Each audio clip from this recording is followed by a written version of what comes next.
Bienvenidos al canal de David Roll, Observatorio de Elecciones y Partidos. Este es el canal de este observatorio que lleva desde 1998 funcionando.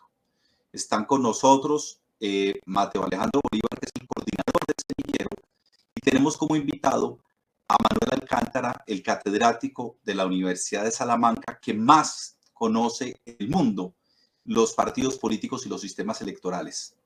No hemos querido hacer una conversación con él porque queremos aprovechar su tiempo y le vamos a hacer directamente la pregunta que teníamos programada, ya que lo queremos escuchar.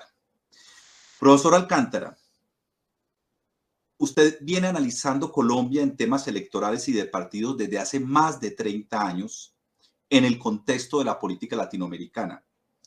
Aquí siempre se tuvo la impresión de que había una especie de ciudad gótica y que vamos por caminos diferentes al resto de América Latina.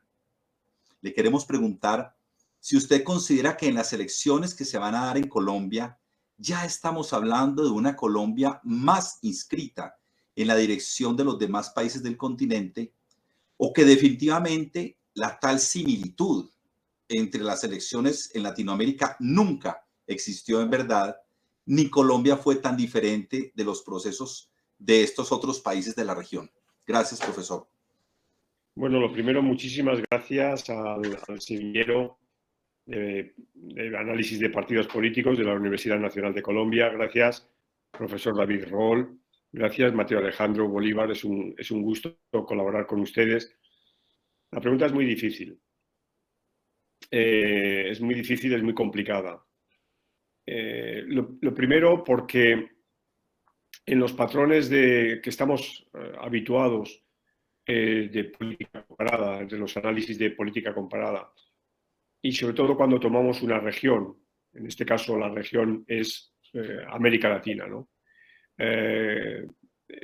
Que a priori uno tiende a pensar que, bueno, se toma una región concreta porque hay una coherencia, hay muchas similitudes y entonces se puede hablar en términos comparados de una manera razonable.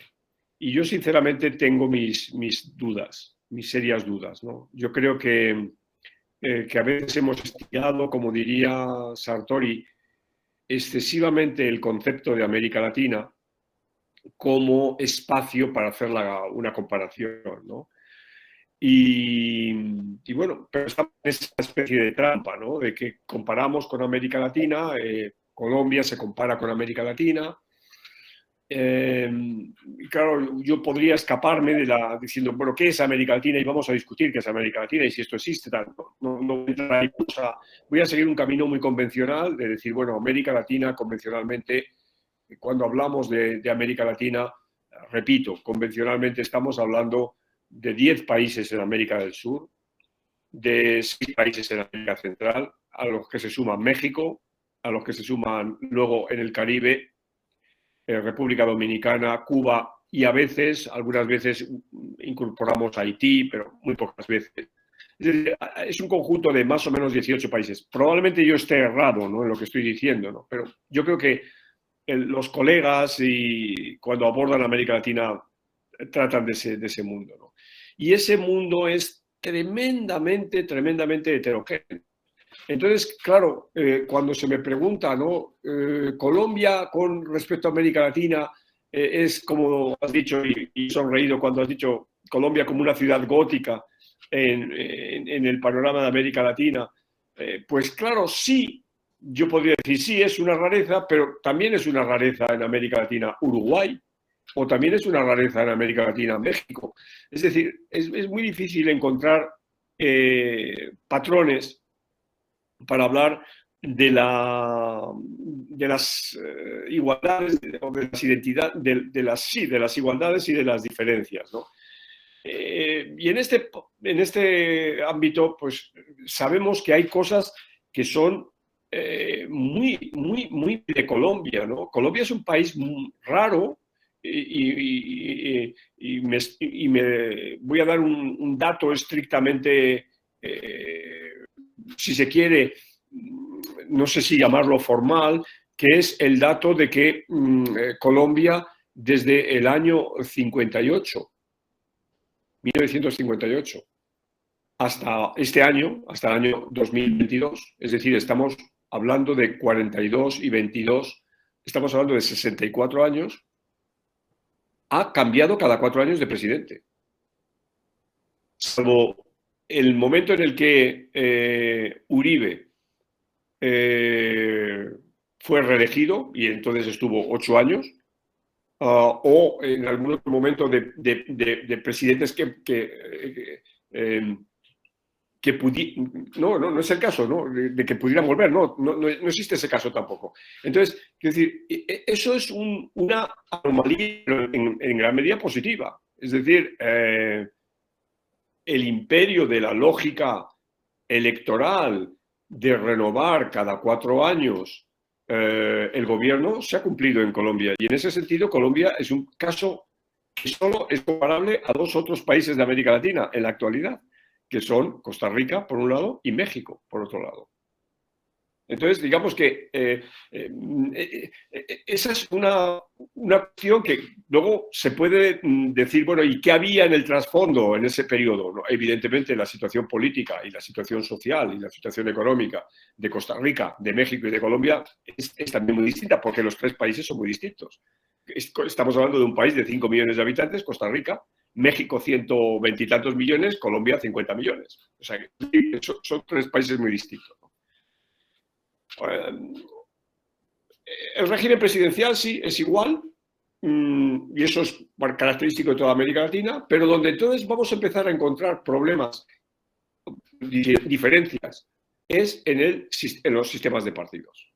Yo creo que ahí sí que es importante, amén, evidentemente, del caso de que Colombia ha estado en una situación de estrés muy dura por una violencia muy concreta, una violencia en el ámbito de una guerrilla, llamémosla tradicional, pero también en el ámbito de un paramilitarismo, que eso es una cosa más rara en otros países de América Latina, y también en el ámbito del narcotráfico. Entonces es un conjunto muy, muy, muy complejo al que ahora México se está aproximando peligrosamente, ¿no? O sea, pero vuelvo a lo que señalaba. Sin embargo, el sistema de partidos sí que es difícil, y sí que es distinto. Colombia, y esto el profesor Roll lo sabe muy bien, porque sus escritos están ahí, bueno, era un caso exitoso, forzado, si se quiere, lo que sea, pero el caso exitoso de bipartidismo, ¿no? El bipartidismo tradicional de muchos otros países de América Latina del siglo XIX y de buena parte de principios, por lo menos del primer tercio del siglo XX, ese bipartidismo de liberales y de conservadores, bueno, estaba en Colombia, y de pronto ese bipartidismo parece reforzarse con el Frente Nacional, que también es algo muy insólito, ese pacto entre élites de los 2 grandes, como diría Daniel Pecó, de las 2 grandes subculturas que suponían liberales y conservadores, parece que se consolida, pero claro, tiene un problema eso, y es que deja fuera a la izquierda. Y eso es una anomalía, ¿no? Se deja fuera a la izquierda. Se puede decir, bueno, también lo hicieron los venezolanos. En el mismo año, prácticamente en el mismo año, pacto de punto fijo, COPEI y Acción Democrática, y detrás el partido de Jovito Villalba, y también deja fuera al Partido Comunista, ¿no? O sea que... y entonces Colombia entra en esa senda de un bipartidismo, o mantiene ese bipartidismo, pero ese bipartidismo la sociedad colombiana lo pulveriza con la famosa 7ª papeleta y con la reunión de una asamblea constituyente que va a culminar con una constitución que por muchos motivos es modélica, ¿no? Ahora se está hablando muchísimo del proceso constituyente chileno, y yo en mis clases digo, cuando alguien me pregunta, digo, bueno, pero oiga, esto no es insólito en América Latina, los colombianos lo hicieron hace 30 años. O sea, Colombia tuvo una reforma constitucional muy profunda y muy desde abajo hace 30 años. Pero bueno, sabemos que esa reforma dinamitó el sistema de partidos. Quedaron restos de los liberales, quedaron restos de los conservadores, pero como ustedes conocen perfectamente, se dinamitó el sistema de partidos, ¿no? Entonces ahí claro, parece que sí, Colombia toma un rumbo distinto, pero que no es tan distinto, porque precisamente 10 años antes los vecinos peruanos habían dinamitado el sistema de partidos con Fujimori y, no olvidemos, Vargas Llosa, los dos candidatos de las elecciones peruanas del año 90. No hay que olvidar eso, ¿no? O ahora, otro casi vecino de Colombia, Costa Rica, en las elecciones que va a tener el primer domingo de febrero, hay 25 candidatos. 25 candidatos, ¿no? Y un país que había sido modélico con un sistema de partidos muy articulado, eso se ha volatilizado. Ahora mismo los candidatos hoy, a 8 días de las elecciones de Costa Rica, el candidato que más despunta en las elecciones tiene un 16%, ¿no? O sea que eso también significa la voladura del sistema de partidos. Otro partido, otro país, que hasta hace muy poco tiempo hablábamos de un país con partidos sólidos, estructurados, en los que la gente se identificaba y que tenía capacidad de controlar a la vida política, que es México, igual. Morena no es un partido político. Y no hay que olvidar que el presidente Andrés Manuel López Obrador sigue teniendo un apoyo popular superior al 50%. ¿No? Y no es de ningún partido tradicional, aunque haya sido un hombre que viene de los partidos tradicionales. Primero viene del PRI y luego viene del PRD. O sea, yo creo que el punto ahora está en las nuevas formas de representación. Yo creo que eso es lo que, digamos, es lo que van mis estudios y mi reflexión de cómo esto ha cambiado. Ha venido cambiando. O sea, esto no es una cosa que haya llegado de pronto, ¿no? Podemos ver el caso de Venezuela, como igual Venezuela dinamitó su sistema de partidos, que todo era ejemplo de toda la ciencia política.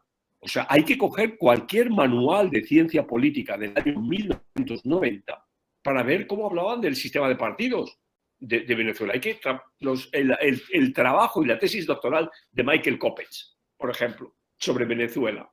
Pues claro, Venezuela era el ejemplo. Es que, claro, ya sé que las jóvenes generaciones no tienen por qué recordarlo esto, pero los que ya tenemos cierta edad y hemos venido estudiando este proceso, ya digo, esa armadura de COPEI y de Acción Democrática, además eran partidos que financiaban a otros partidos de América Latina, ¿no?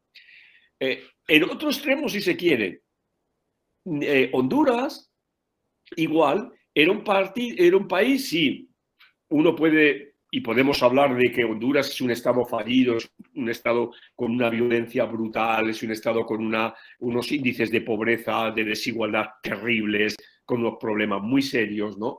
Pero tenía un sistema de partidos, de liberales y de conservadores, que venía desde finales del siglo XIX y se había mantenido. Bueno, esto hoy, con la presidenta Xiomara Castro, que tomó posesión ayer, se ha roto, porque es un nuevo partido libre y han visto ustedes el conflicto que hubo en la toma de posesión de los nuevos diputados, porque ese nuevo partido libre, que en gran medida tenía algunos que vienen del Partido Liberal, etcétera, se rompieron entre ellos y discutieron enormemente a la hora de definir la nueva directiva de la Asamblea Legislativa. Pero a lo que voy es que Honduras, que era ese país modélico de partidos, ya no existe ese bipartidismo. Ha desaparecido. Ni que decir tiene, no hablemos de otros países donde ya esto venía desde atrás, desde hace tiempo. Es el caso de nuevo de Brasil. Brasil tiene el número efectivo de partidos más alto en el Parlamento del mundo. O sea, el problema viene por ahí. Y en eso, pues sí, uno puede decir Colombia está en la onda de lo que está pasando en América Latina, ¿no? Otra cosa es analizar las causas, ¿no? Y ver las peculiaridades de Colombia. Colombia tiene peculiaridades que el profesor Roll ha estudiado perfectamente y que tienen que ver con su sistema electoral, como por ejemplo puede ser esa opción que se da, que es insólita en la literatura comparada, de poder tener listas abiertas o poder tener listas cerradas, ¿no? No, esto es insólito, ¿no? O también el hecho de que, también bien se sabe, el voto en Colombia sea un voto voluntario. Este es un caso raro también para América Latina. O otra cosa que también es un caso raro en América Latina y tiene unas consecuencias, yo creo que muy importantes, es que las elecciones estén diferidas. Es decir, el único país que tiene elecciones diferidas es El Salvador y Colombia, porque en México y en Argentina hay elecciones diferidas, pero son de medio plazo, son como estas en Estados Unidos, ¿no? Que saben que la Cámara de Representantes en Estados Unidos se elige cada 2 años. Bueno, en Argentina se renueva cada 2 años y en México es cada 3 años. En México hubo elecciones legislativas en el pasado mes de junio y solo fueron elecciones legislativas para esa Cámara que va a durar 3 años, ¿no? Pero Colombia, ya digo, el hecho de que vaya a elegir sus diputados en marzo y que, claro, cuando todavía no está claro quiénes son las coaliciones, no está claro quiénes van a ser los candidatos, porque se van a decidir el propio día 13 de marzo, y que las elecciones presidenciales sean 2 meses y medio más tarde, también eso es una anomalía que debilita el sistema de partidos, ¿no? Entonces, este es un tema al que quiero añadir otro, que también ha sido objeto de mi preocupación.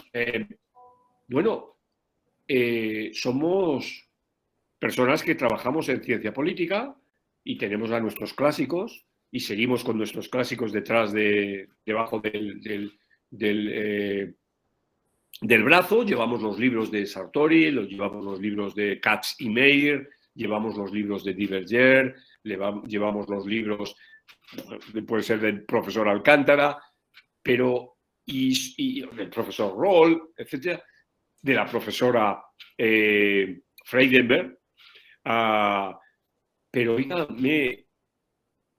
todo ha cambiado muchísimo en los últimos 15 años. 15 años. No estoy hablando ni siquiera de comienzo del siglo, 15 años, ¿no? Es decir, la forma en la que nos relacionamos, la forma en la que nos comunicamos y la forma en la que intermediamos. Y los partidos políticos son elementos de intermediación. Y esto ha cambiado por las nuevas tecnologías. La gente somos otra, vamos más deprisa, estamos cambiando drásticamente nuestro comportamiento, están cambiando las campañas electorales enormemente, y estamos cambiando los sujetos, porque uno de los principales problemas que estamos encontrando, y esto lo venimos detectando en las encuestas de opinión pública desde hace por lo menos, casi diría una década, la gente se identifica cada vez menos con los partidos políticos o con un determinado partido político. Y cuando se identifican, esa identificación dura muy poquito tiempo. O sea, no es como, he puesto antes el ejemplo de Colombia y de Daniel Pecó con ese concepto de subcultura. Es decir, cuando la generación diría no sé si de tus padres, Mateo, pero seguro de tus abuelos, será liberal y será liberal para toda la vida. O será conservador y será conservador para toda la vida, ¿no? O será comunista y será comunista para toda la vida. Eso ya ha desaparecido. Quienes mantienen eso, curiosamente, y esto es un tema interesante para Colombia, pero también para otros países de América Latina, son los evangélicos. Porque los evangélicos son una iglesia, que en el fondo era lo que era el Partido Comunista. Los partidos comunistas siempre se dijo, eran iglesias, ¿no? Porque eran gente muy convencida, muy entregada a la causa y que estaban dispuestos, ¿no? Casi diríamos a morir en una relación muy visceral, ¿no? Con el liderazgo, con el programa, con el partido, etcétera, ¿no? Esto, ya digo, salvo los casos de algunas expresiones evangélicas. Esto para los otros partidos, digamos, los partidos de toda la vida, esto ha desaparecido. Y entonces esto, como consecuencia de eso, las ataduras son con líderes que lo hacen muy bien en términos de vender su imagen, y aquí el mejor caso es Bukele. ¿Quién es Bukele? Bukele es un joven de una familia relativamente adinerada, pero que es especialista en comunicación.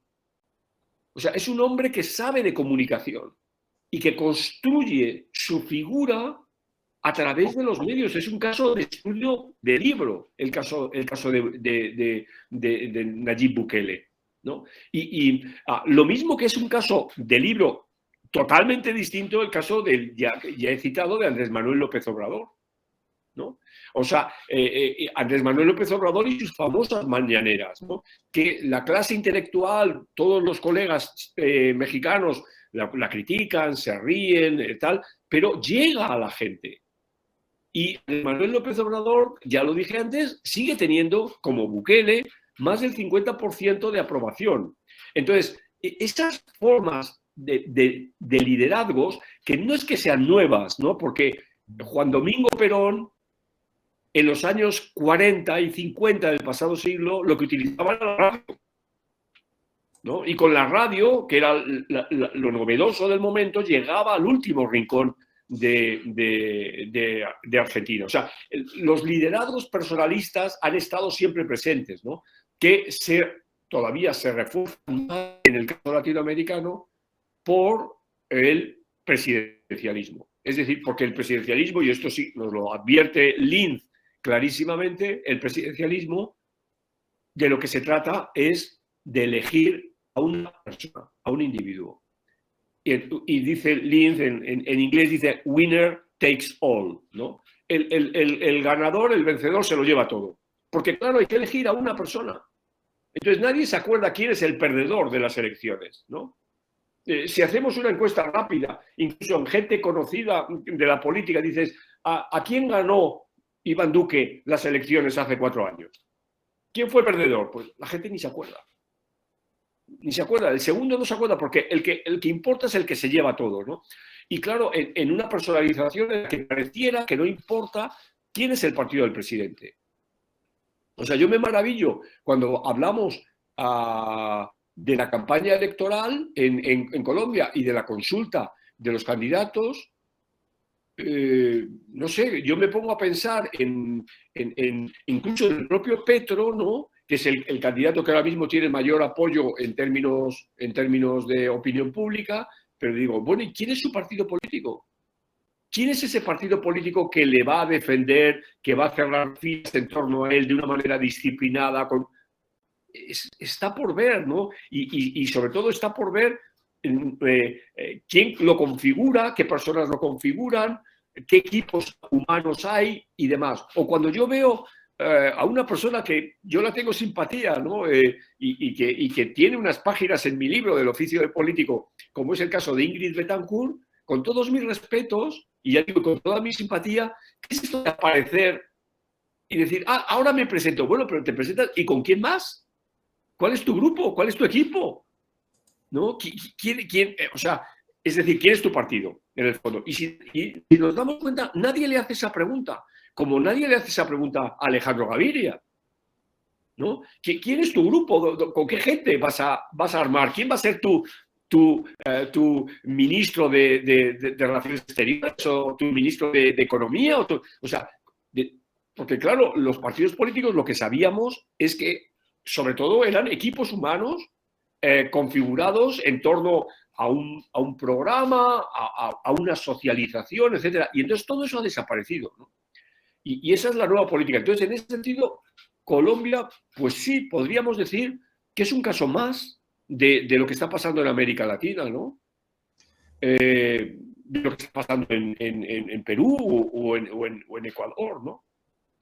Profesor Alcántara, muchas gracias por lo que nos dice. Yo antes de darle la palabra a Mateo, porque voy a conectar 2 cosas que usted ha dicho con la siguiente y última parte de nuestra entrevista, justamente por lo que usted dice que son nuevos tiempos, yo decidí hacer una sola pregunta en esta entrevista y las últimas preguntas, las 3 últimas, les dije al grupo de investigación, al semillero, que son todos menores de 25 años, que las hicieran ellos, y ahora le voy a dar la palabra a Mateo. Muy Pero bien. primero quiero agradecer a la Universidad Nacional por haberme permitido el sabático este año en la este año académico de la Universidad en Salamanca, y a la Universidad de Salamanca y a usted por haberlo permitido, que eso también hace posible este tipo de encuentros. Entonces le doy la palabra al coordinador del semillero de partidos, que en una reunión de varios días decidieron hacer estas 3 preguntas a usted desde esa nueva generación que quiere conectar, digamos, a nosotros los viejos profesores con los nuevos votantes. Adelante, Mateo. Muy bien,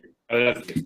Listo, gracias, profesor Roll, gracias, profesor Alcántara. Bueno, nosotros diseñamos una batería de 3 preguntas que consideramos muy pertinentes al respecto de las transformaciones que se están presentando en la región.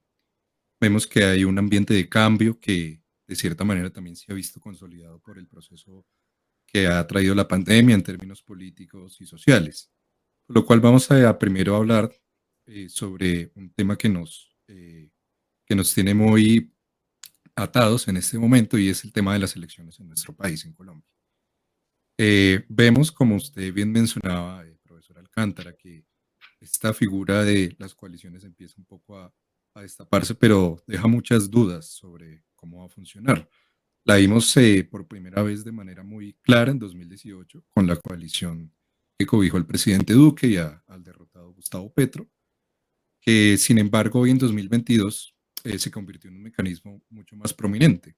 Vemos 3 grandes coaliciones que en ese momento son las que puntean en las encuestas, junto con un cuarto personaje del cual hablaremos más adelante.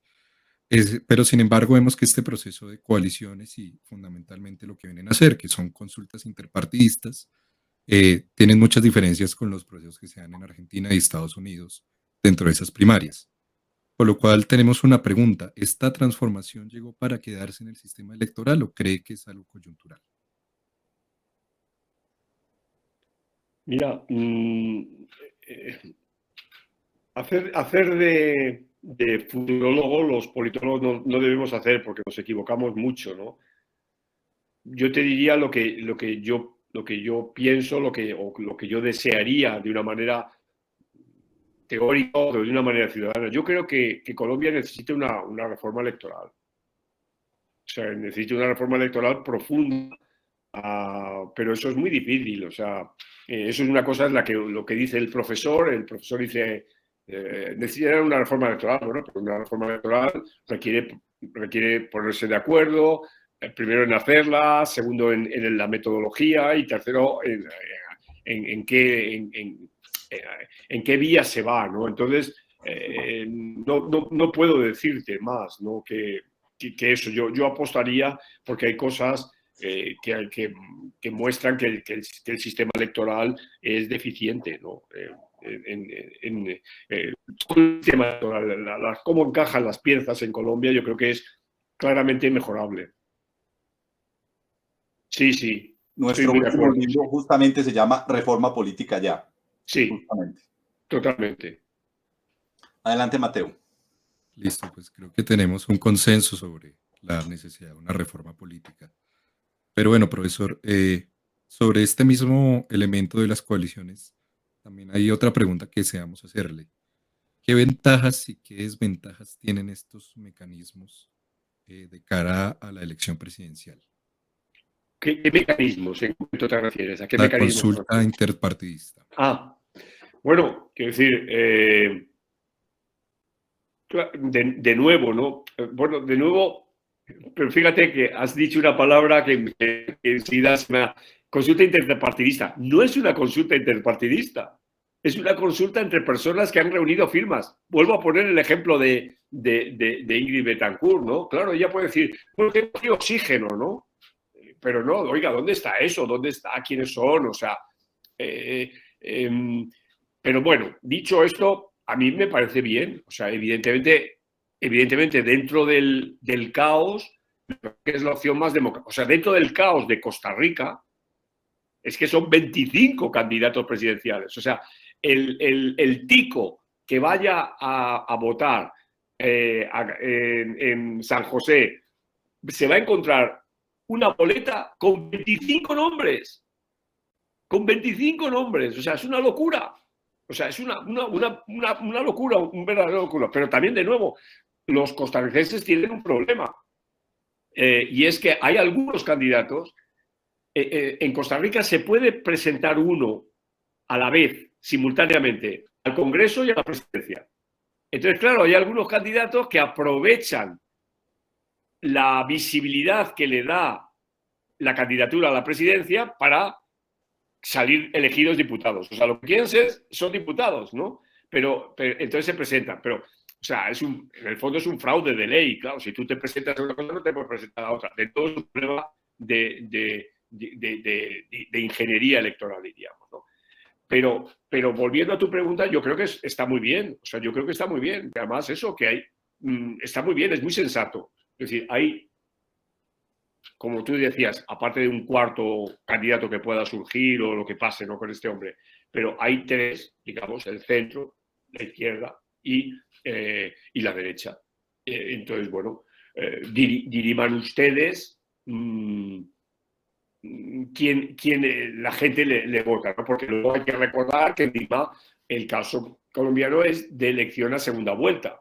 Es decir, que en cualquier caso va a haber una doble vuelta en mayo y en junio, ¿no?, para elegir al presidente, porque será imposible que, dado el escenario colombiano, un solo candidato obtenga la mayoría absoluta en la primera vuelta. Entonces, me parece positivo. O sea, me parece positivo y posiblemente, hasta si quieres, me parece más, a ver, ¿cómo diría? Más, iba a decir una palabra que es muy poco académica, pero bueno, nos entendemos, más noble que el sistema argentino. O sea, yo creo que las PASO en Argentina son un enorme fraude.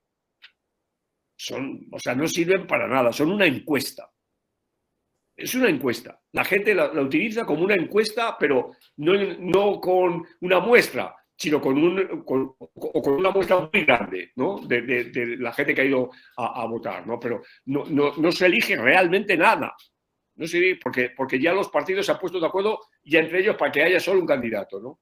Entonces, lo que sirve es para ver cómo están digamos, los grupos, ¿no? Entonces, yo creo que en ese sentido yo lo veo positivo. Adelante, Mateo. Listo, bueno, en ese sentido tenemos otra pregunta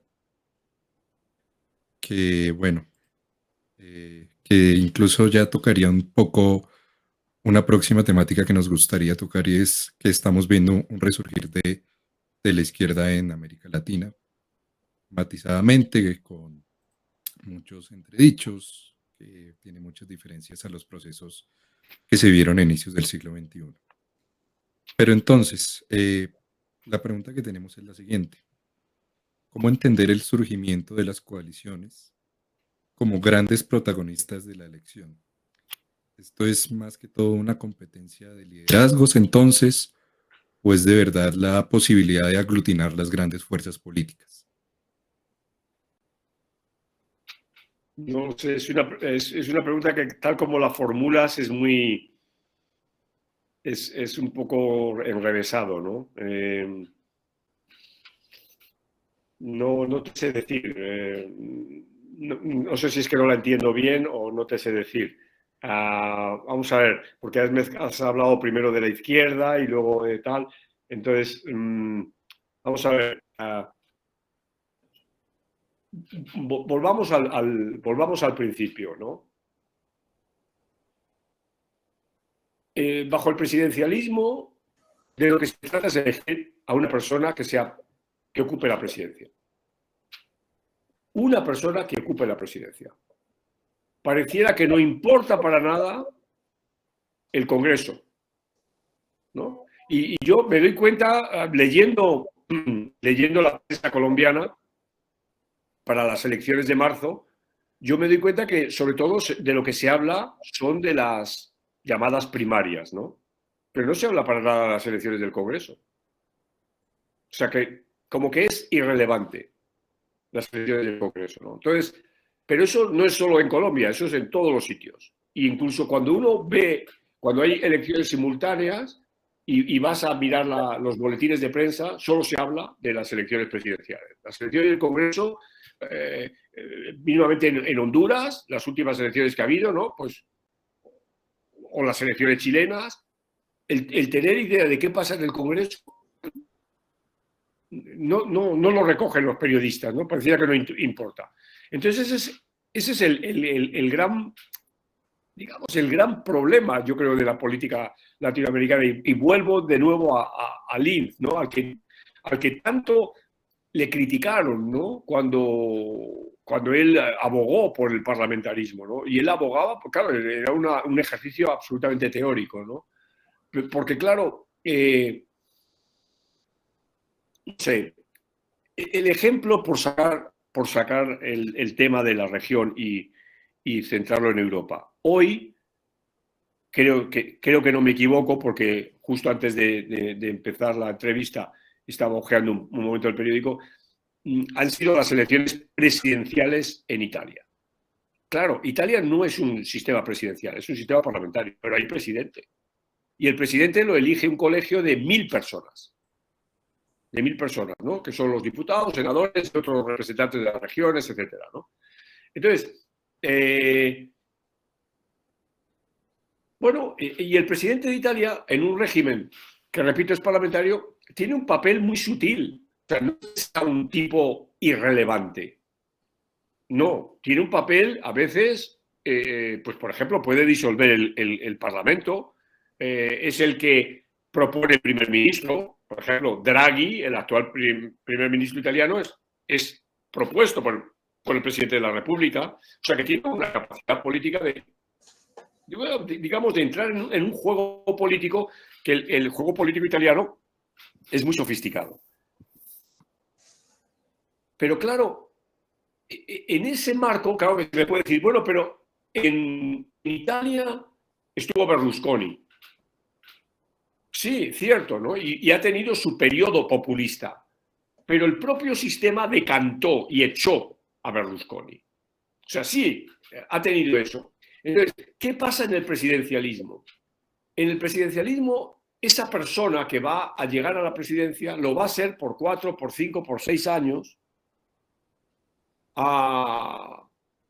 Y pareciera entonces que lo que importa es solo eso y no su capacidad de gobierno con un parlamento más o menos afín, etcétera, ¿no? El desastre que estamos viendo en Perú, sin ir más lejos, ¿no? Con el Pedro Castillo. Entonces, estos presidentes, algo de lo que decías en tu pregunta, ¿son de izquierda? Bueno, sí. Es una izquierda muy distinta a la que llegó al poder en los años, hace 20 años. En primer lugar, porque no hay un liderazgo tan potente como había hace 20 años con Hugo Chávez, porque la figura de Hugo Chávez, y esto yo lo digo muchísimo en mis clases, es fundamental para entender la política de América Latina durante la primera década de este siglo, por su liderazgo, su capacidad de movilizar, de aglutinar, pero también su liderazgo entre los presidentes de América Latina y la cantidad de dinero que tenía. ¿No? La cantidad de dinero que tenía Venezuela, ¿no? Para poder pagar la fiesta, ¿no? Pero hay una mayor presencia en el mapa político de presidentes que se pueden escorar a la izquierda o a algo que no es lo convencional, lo tradicional o lo neoliberal, por decirlo así, ¿no? Y estos individuos se aprovechan, digamos, sacan ventaja del juego político que se da en un escenario primero de enorme fragmentación, pero también de enorme polarización. Entonces, claro, cuando dices Boric ha ganado en Chile, pero claro, ha ganado contra un gobierno de derecha, que es el gobierno de Piñera. Xiomara Castro ha ganado en Honduras, sí, pero ha ganado contra un gobierno de ultraderecha como es el gobierno de este Hernández, etcétera, ¿no? O sea, eventualmente Petro puede ganar en Colombia, pero es contra un gobierno, bueno, de centro derecha, como es el gobierno de Duque. Lula puede volver en Brasil, pero igual es un problema, va contra un gobierno como es el de Bolsonaro. Es decir, lo que estoy planteando es lo que a lo mejor más que el juego izquierda-derecha, lo que tenemos que ver es el juego de la alternancia. Es decir, que entra en la oposición, ¿no? Y eso, en el fondo, también quiere decir que los electores son muy maduros y que entonces, en una visión de elección racional, lo que hacen los electores es castigar al incumbente. No sé si Ahora, te convence. al Mateo, lo siguiente ya del otro lado, la otra pregunta que ustedes tenían sobre ya la derecha. Listo, ahora hablemos de la otra orilla política, la derecha. Vemos que acá en Colombia la derecha solía aglutinarse, aún así sea en primera o en segunda vuelta, pero sobre un candidato. Muchas veces fue pues Álvaro Uribe, anteriormente fueron otros candidatos, pero por lo general lograban consolidarse y tener una unidad, no solo en elecciones presidenciales, sino también en elecciones al Congreso y eventualmente en el gobierno. Sin embargo, lo que estamos viendo en esta elección es algo que no habíamos visto en otras, y es que en este momento hay tres candidatos de derecha. Vemos al candidato Zuluaga, que va por el partido de gobierno, vemos a una coalición de centro derecha y vemos a un outsider, exalcalde de Bucaramanga, un señor Hernández, que está irrumpiendo en la escena política con un discurso, bueno, difícil de calificar, pero más allá de eso vemos entonces que hay una fragmentación y radicalización. Sí. ¿Le está pasando lo mismo a la derecha colombiana, lo que le pasó y le ha pasado a la española? Sí, sí. Sí, es cierto, ¿no? Pero fíjate que esto también tiene épocas. Por ejemplo, por hablar de España, la derecha durante la Segunda República estaba muy dividida en España. La gran novedad en la transición es que la derecha se integró en torno al Partido Popular, ¿no? Y esto ha sido así durante 30 años, pero eso ya ha desaparecido porque el Partido Popular tiene, por un lado, el centro derecha, que es Ciudadanos, que está desapareciendo, y la extrema derecha, que es Vox, ¿no? O sea que ahora es la derecha la que presenta problemas de, digamos, de fragmentación. Y sí, en Colombia parece evidente, ¿no? Porque, claro, es que el fenómeno de Álvaro Uribe es un fenómeno bueno, muy interesante y muy propio de Colombia, en la medida que, claro, Álvaro Uribe es un hombre que viene del Partido Liberal. Entonces, claro, y es un hombre que no olvidemos que planta cara a un Pastrana del Partido Conservador, ¿no? Y que cuando Álvaro Uribe llega al poder en el 2002, pues claro, es un movimiento suyo, ¿no? Entonces, y ahí podemos empezar a hablar del uribismo, pero claro, el uribismo, yo creo que ahora mismo, entendámonos lo que voy a decir, es marginal. Marginal, no digo que no sea importante, pero es marginal la fuerza que pudo haber sido hace unos años, pero está ahí. Está ahí. Y entonces es un elemento a tener en cuenta y a buscar esos votos del uribismo. Es decir, que Uribe puede ser clave a la hora de designar a uno u otro, que sus votos vayan a favor o no de un candidato, ¿no? Y eso es importante. Pero de nuevo, eso lo tenemos que matizar por el tema del presidencialismo, porque finalmente lo que va a contar es él, porque en este caso son prácticamente todos hombres, el candidato vencedor, ¿no? Y va a importar menos cuántos escaños hay en el Congreso, en diputados, en representantes o en Senado.